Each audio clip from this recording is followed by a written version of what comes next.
Hello there, World of Tankers, and welcome to the channel. I'm your host, Droodles Blitz, and in today's video, I'll be playing in the Tier 9 Swedish heavy tank, the Emil 2. This is a vehicle I don't play all too much, and it's down to the fact that simply my statistics are really good in the vehicle, and I don't want to mess with them all too much. But at the same time, the Emil 2 is by far one of my favorite Tier 9s out there. It carries very similar capabilities to the Tier 10 Kran, but it also is basically just a beast, down to the fact that it carries a 3-shell, 1200 damage auto-reloader in sometimes Tier 8 battles. The only other tank that has 1200 damage capability in Tier 9 is an AMX 5120. The problem with the 5120 is that not only does it have absolutely awful gun depression, but it doesn't really have armor. The Emil 2, while, yeah, you can penetrate it with very high penetration premium shells, even when it's hulled down, it doesn't change the fact that this tank actually does have some decent turret armor and can work a ridgeline pretty dang well in a hull down position. Now in this battle here, I'm actually going to go up towards Sea Hill. It's very rare to find me actually do this in a pub battle, but the enemy team only has one tank destroyer, being a Waffenträger Panzer IV. They do have 2 German super heavies, however, and I feel like I can make maybe a big enough presence on the hill to do my job. I also gotta point out that the Emil 2 just looks really nice, especially with PBR. I think it's one of the nicer looking vehicles in Tier 9, so that's another plus. So let's talk about the upsides and the downsides of this vehicle. Upside, it's an auto-reloader. Auto-reloaders, as I've talked about in the past, may suffer on terms of DPM, but they basically wreak every other benefit that you would lose in other tanks. There's 1 shell into the VK, and there's 2 shells into the VK. Unfortunately, we are being shot in the side by the defender, which you can see is a bit of a pain. I'm not wasting a repair kit on that. That's not my fault. That apparently... Oh, we have 1 medium, and our 1 medium is there. Isn't that fun? Wargaming gives the enemy 2 platooning Defender Mark 1s, and we get nothing! This game makes me very sad sometimes, and that right there, that is a perfect example. Okay, well there's 1 nice shell into the AMX. Unfortunately, we do end up getting hit by the waffle, but as you can see, we're doing pretty good so far. We're shooting the enemy heavies, we've got the AMX bled quite a bit, took another 800 off there, and we are up to 1600 damage dealt, which is a pretty decent chunk. Now, it may not actually have been the waffle that shot us, now that I see that VK100 spotted over there. I'm not actually too sure. Maybe it was. Well, I'm gonna wait a little bit longer, and now we can, well, I shouldn't have waited. Wouldn't have mattered. Big ripperoni. Let's fire a shell maybe at this 50 TP. I'm tempted, but at the same time, I'm just gonna wait for my shell to reload, and what I'm gonna do is, not actually sure what I want to do. I can just get some shells, it appears, into this VK168 over here. So that's exactly what I'm going to do. I'm going to aim it on his vehicle. We're going to fire a heat shell. There you go. 1 nice pen onto his upper plate. 2 nice pens onto his upper plate. And let's go for a 3rd pen. Boom! There you go. That is a 3-shell clipperoonie into the upper plate of that VK100, bringing him from a pretty hefty 1600 health down to, like, 800 or something like that. Yeah, this is where, once again, the auto-reloading capabilities of the Emil just feel super strong. I mean, you just can't do that in other Tier 9s. You don't have the ability to store 3 shells. So sure, I might not have a lot of DPM, but as you can see, in another 6 more seconds, I will have 3 shells ready, which means that the enemy team really just doesn't have a way to counter me. Now, we got the defenders off to the side.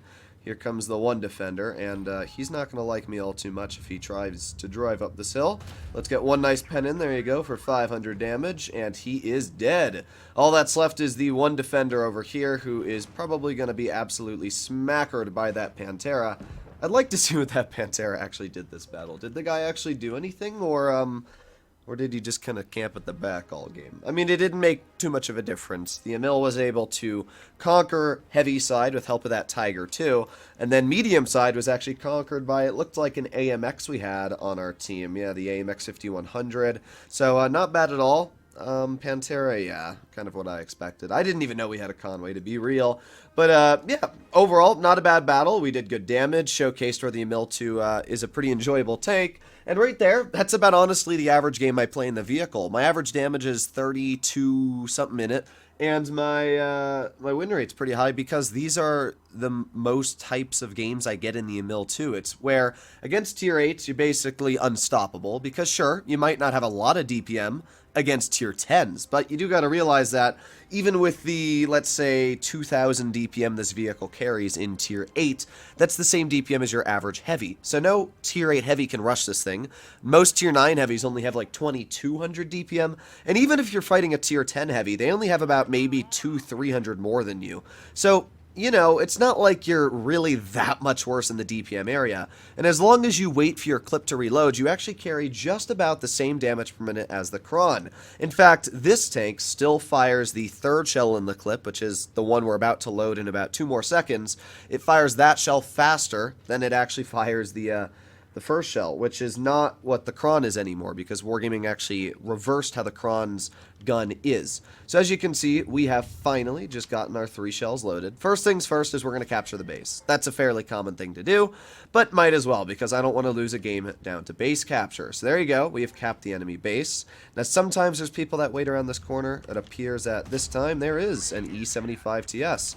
We also got hit by the Chimera. Why the Chimera is here, the world will never know. But we got another nice shot into the E75 TS, which is pretty nice. We've taken 800 off his vehicle, and if this Chimera wants to poke, then he can go right ahead and lose another 400 hit points. With that, we have dealt 1200 damage. So even though we've lost about 500, doesn't make much of a difference. We've already dealt 1200.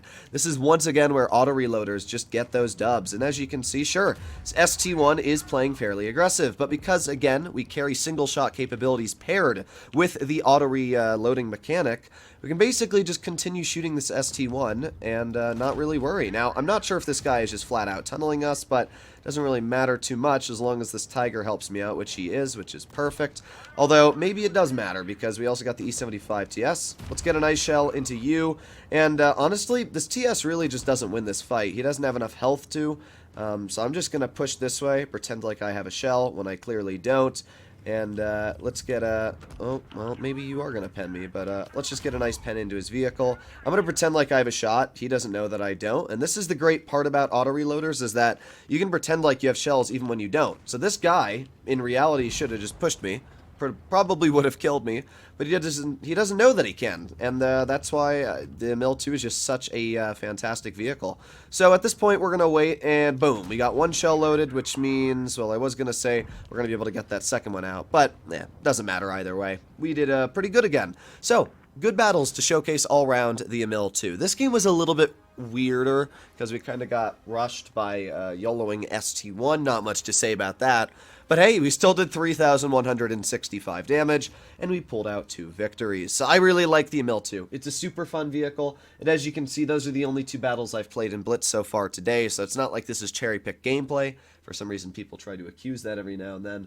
But, yeah, seriously, it's a great tank. The whole line is pretty easy, in my opinion. The Tier 9 is super fun. Tier 8 is fantastic. Tier 7 is a bit mid, but still pretty fun.